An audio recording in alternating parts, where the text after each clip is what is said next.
All right, so welcome back from a nice long break where we forgot everything. So the homework that I'd wanted you guys to do was to fill out that chart, and so I went ahead and have that filled in here. And part of this was just to sort of reprocess the things that we had talked about and just rethink through them. So it didn't really matter what order you wrote these in. I had them filled out in the same order that they appeared on the notes page that we did. But I really just wanted to focus on the fact that each of these things has different features. Like the angle bisector starts in the midpoint and makes a right angle. Doesn't have to go through a vertex. An angle bisector is cutting the vertex. It doesn't have to cross the other one at a midpoint. It doesn't have to make a right angle.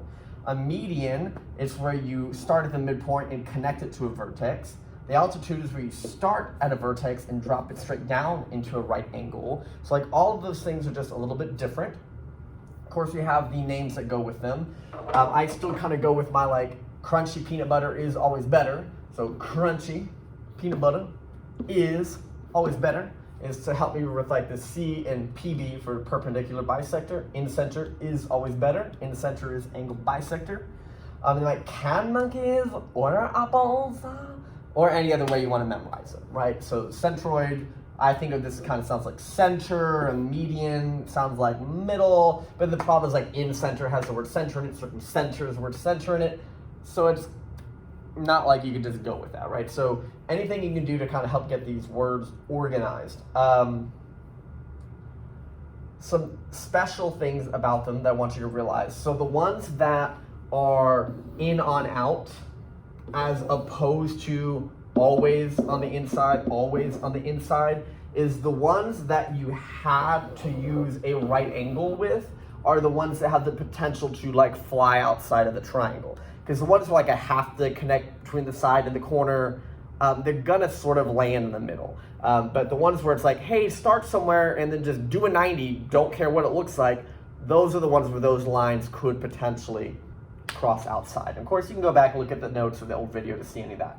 But I like to point that out, that the 90-degree ones are the ones that have that feature. Is there anything else super important I want to point out? And then the two that have interesting things about it are these first two. So the ones that are in the crunchy peanut butter is always better sentence.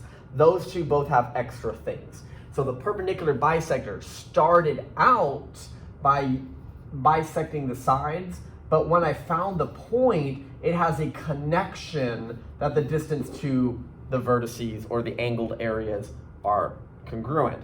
And whereas angle bisector starts by chopping all of the angles up, when I find that point, it happens to be the same distance from the sides. So I don't know if that's a good thing to kind of remember or memorize, but I always think they almost, the thing I start with, it gives me the other. I was using the sides, turns out the connection to the angles is congruent. Or here, I was using the angles, turns out the connection to the sides are congruent. So this is kind of something I sort of observed. Also, these two special ones, because of that, allow you to draw an outside circle versus an inside circle because of the fact that these distances are almost like radii at that point. So the distances are all the same on the inside, gives me an inside circle. The distances all the way to the outer corner, it gives me an outside circle. So lots of things, just keep studying, keep practicing, and just keep working on memorizing the vocabulary as they go together. So the first thing I had them do, because it's been a long break, is to go to page 12 of their packet. There's a little picture with 8 of these on here. Now I can't get all 8 of them to show up on the board at the same time, but you're welcome to maybe pause and look at these 4, and I can slide the other 4 up real quick. But I wanted you to just look at it, and the way they're drawn, they might be drawing the segments that they cut. They might be showing what I found out after I made it. So they're kind of done in different ways. And not all the time do they go all the way through. For example, I'm gonna kind of hint you here. This is the angle bisector, because it shows I cut the angle in half. And normally I would have, when I was making this myself, I continue the line all the way across. They may have chosen not to. So I still say look for important features. Don't assume anything. Look for tick marks to tell you things are congruent. Look for these to tell you things are 90, not just because it kind of looks like that. Okay? So if you want to, pause the video and try to name these 4.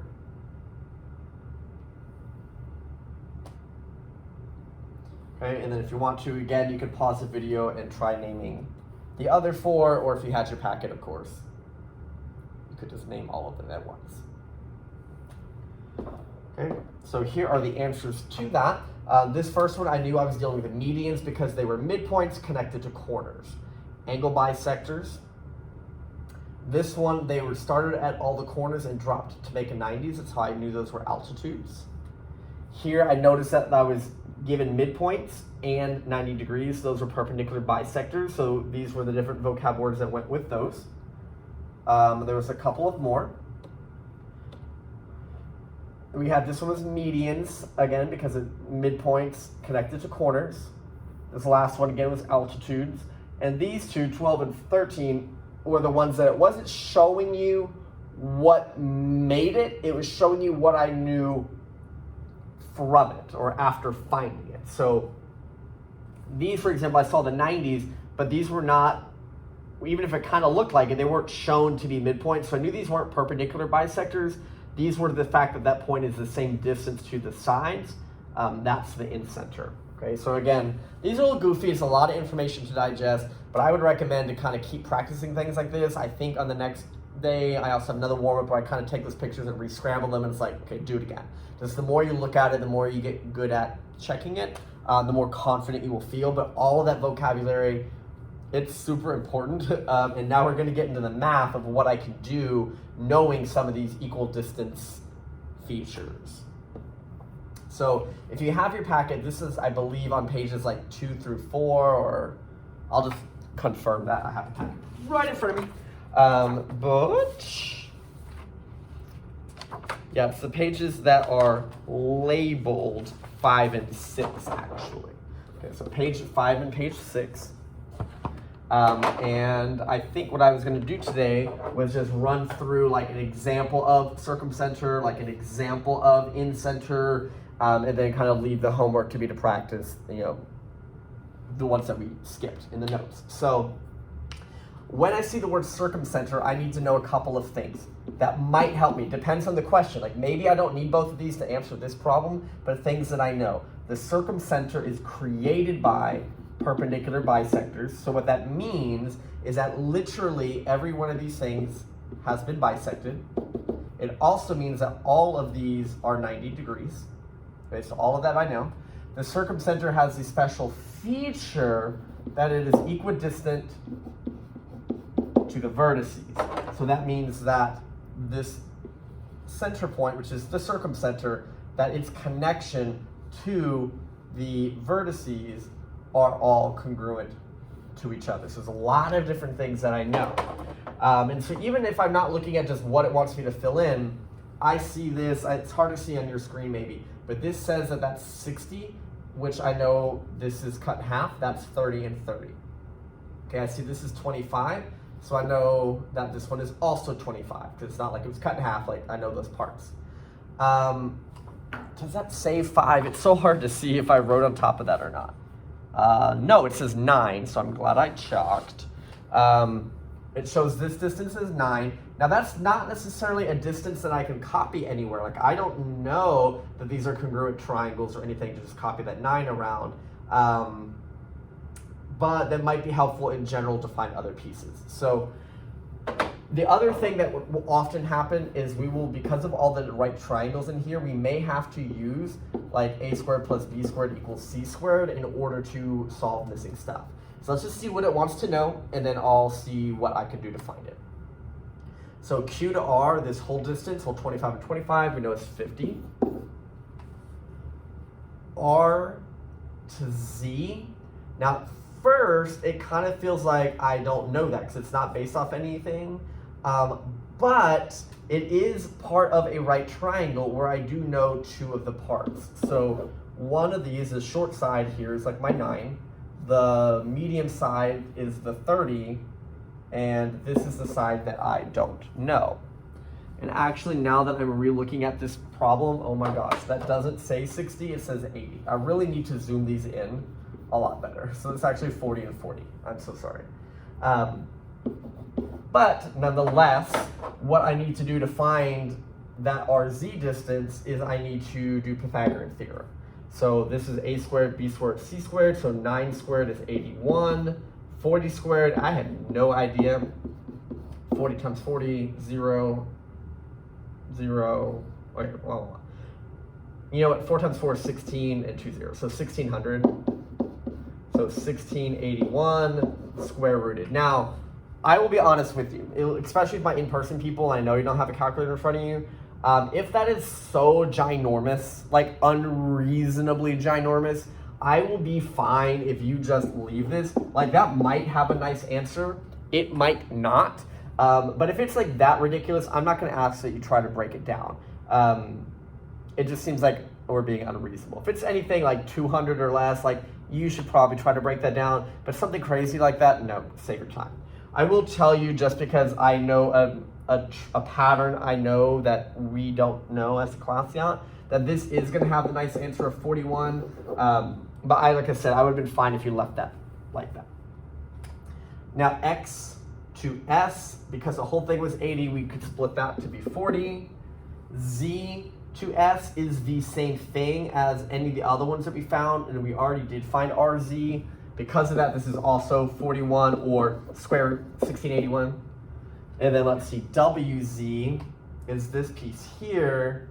That's not the same as anybody, but I know that there's a right triangle here where one of the sides is 25. I do not know the medium side, but the long side I know is 41.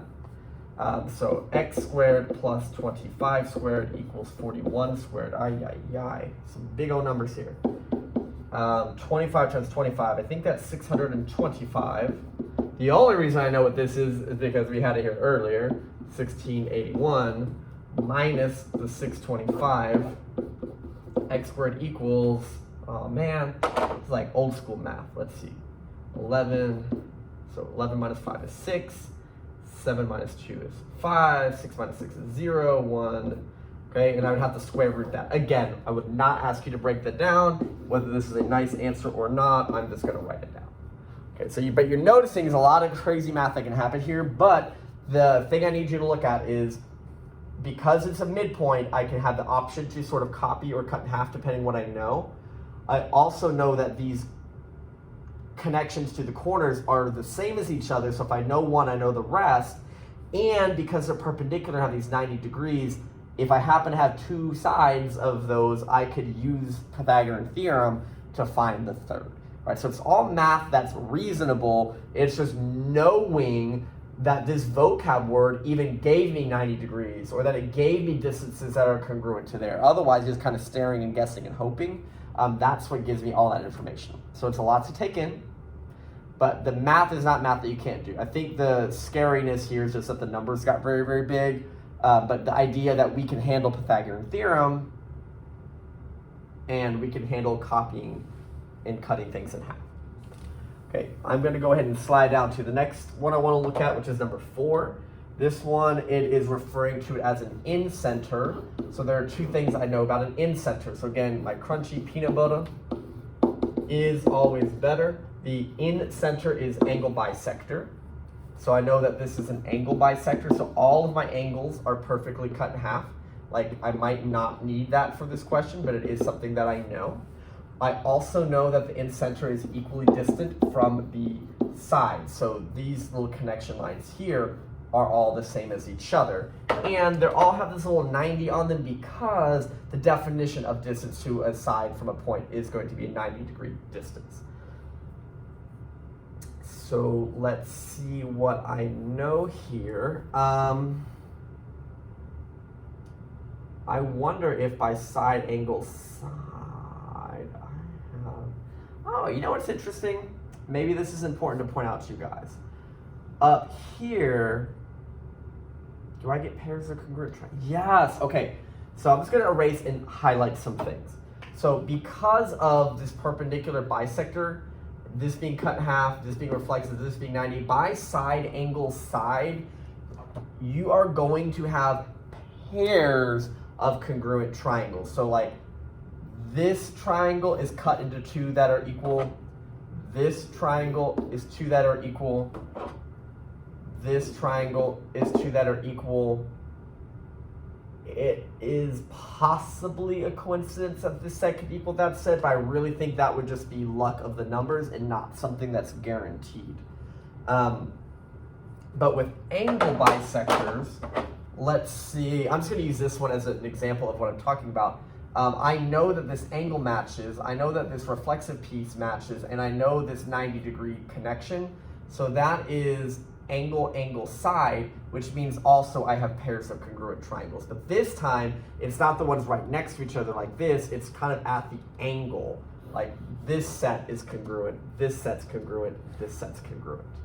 So that is probably also going to be helpful with a lot of these things here. So like this 24 will match this 24, and this is at 26 in the middle. There's a lot of things I can find. Let me see what they want to know. So they want to know V to T. VT does happen to match this because of that angle, angle, side congruency. So that's also 24. YW, let me find where that is. This distance. I know these three are the same, and I don't have it written down anywhere, but I can Pythagorean theorem that because I have two of the sides. I know that this side's 24. I know that the hypotenuse is 26. Therefore, I can find this one. So x squared plus 24 squared equals 26 squared. Y'all, I'm literally going to get a calculator just to be safe because I'm like, I don't know. Just to speed us up a little bit. 24 times 24. Oh my goodness, 24. Clear, clear, clear. Clear. 24 times 24 is 576. Oh my gosh. 26 times 26 is 676. Subtract that. Oh, that's actually nice. That's 100. Square root is 10. Okay, so this little distance here is 10, which is now the same for all three of those if it ends up asking about them. S to X, that would be the same as this one, which I don't know. But again, Pythagorean theorem, I know this hypotenuse is 29, I know the short side is 10, I can figure out this one. So x squared plus 100 equals whatever. 29 times 29 is 841 minus 100. So 741. Again, that's too large for us to ask you to break that down. We are fine leaving that. Whether it breaks down is perfect or not, I'm just going to leave it alone. Y to X is that same copied distance of 10 from earlier.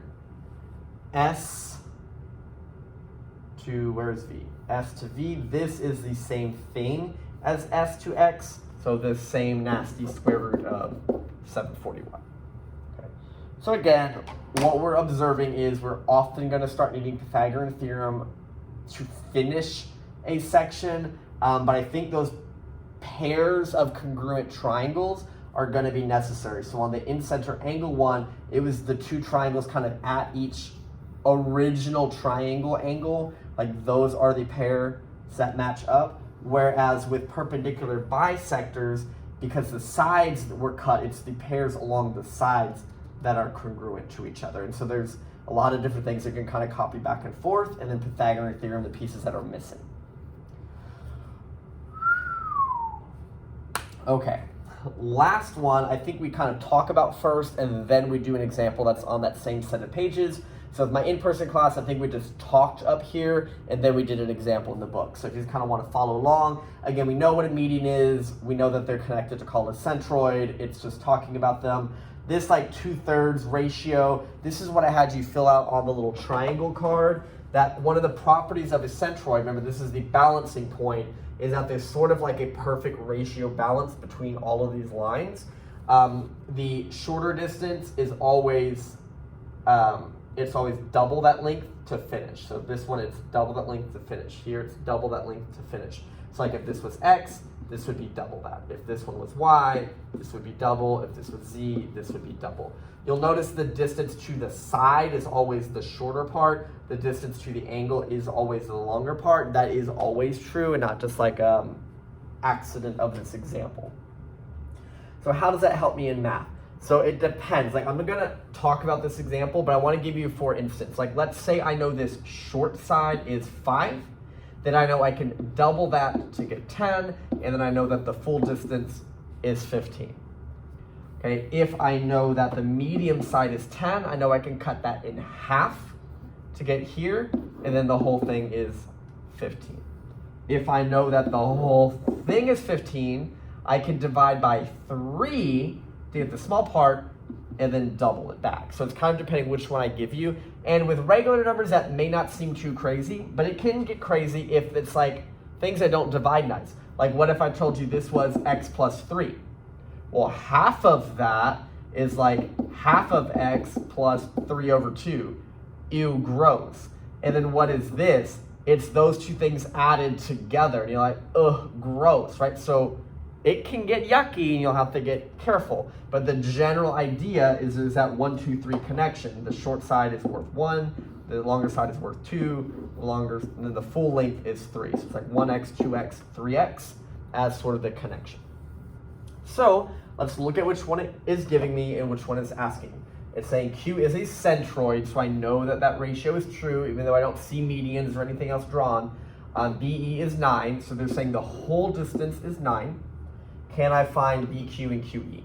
So yes, if I have the whole distance, I'm going to divide it by 3 to get the small one, and then double it to get this one. And it should all kind of match. 3 is double the distance to 6, adds up to 9, cool things, label it.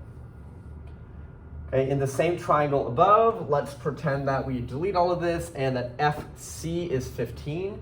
FC is the whole distance is 15, so cutting that by 3 is 5, and then redoubling that is 10. Again, it's a little deceptive if they're giving you nice numbers, because again, let's say they gave me something yuckier. Let's say this whole thing was, I don't know, 8, something that doesn't divide by 3 nicely. Well, the short one is going to be 8 divided by 3, and just leave it alone. And then if I double that, this would be 16 divided by 3. And that's how I would leave my answers. Okay, so just kind of be aware, it can get kind of yucky, but that's the general pattern. Okay, or again, like, let's say this was 15. Well, then this one is, cut that in half, 15 over 2. And then the whole thing, you can like times this by 3 and get like 45 over 2. You can do things like that. So just kind of watch, it's whatever the numbers are doing, that's the centroid. So in your actual packet, I was going to look at number 6 with you just so you have an example done. Here again, it tells me it's the centroid. If they don't tell me it's the centroid, but I see that they're all medians and they're connecting to a vertex, then I will know that on my own. But here they're just telling it to me. They tell me LN is 72, so that's the whole distance. If the whole distance is 72, then dividing that by 3 goes in twice, 4 times. So the smaller distance is 24, the longer distance is 48. So if it asks me about that, I can fill that in. It tells me that the whole distance JP is 93, so dividing by 3 is 31, and then 62. MK is 78. 78 divided by 3, I don't know what that is. 3 goes into 7 twice with 1 left over, so 6. So the shorter amount is 26, doubled is 52. Okay, I will caution you, all 3 of those gave me the full distance, but it could just as easily give me the small or give me the medium, and I need to know how to manipulate that. Just out of curiosity, I'm not going to work it out, but if you look over here, AG is 26. Notice they're not giving you the full one, so you have to look, are they giving me the one that's the one I need to divide it by 2? Are they giving me the one that I need to double it? You just look carefully for what they're doing. Okay, that's a lot of information to cover today, so I'm going to kind of stop this video. But again, we kind of refreshed all the vocabulary, practice identifying what that vocabulary looks like. Here I'm showing you the main math that can happen in those types of problems. So I want you, as your homework, to just finish everything else on those 2 pages, especially focusing on the Pythagorean Theorem questions and just looking at all of that. So tomorrow we will obviously be able to go over those answers, but we're really going to spend kind of 2 days just practicing that math to get good at it. And the quiz on Wednesday is going to be heavy on the vocab and light on the math.